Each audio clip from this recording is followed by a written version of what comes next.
What is copywriting?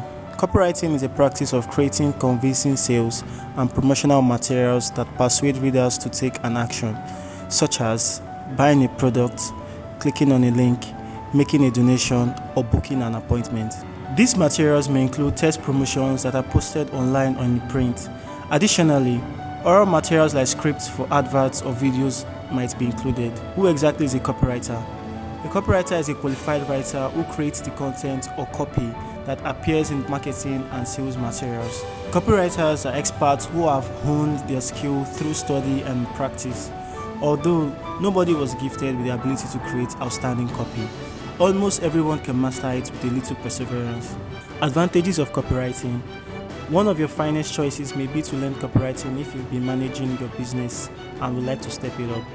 These are some reasons why you need copywriting. Copywriting improves the image of your business. It highlights your brand's whole personality. It sets your company apart from the competition. Copywriting aids in increasing your Google ranking. It encourages the readers to act. If you want to learn more on copywriting, I'll be linking the article in the description section below. Like and subscribe if you have gotten value from this video, and click on the notification bell for more daily content. Have a great day, and I'll see you in the next video.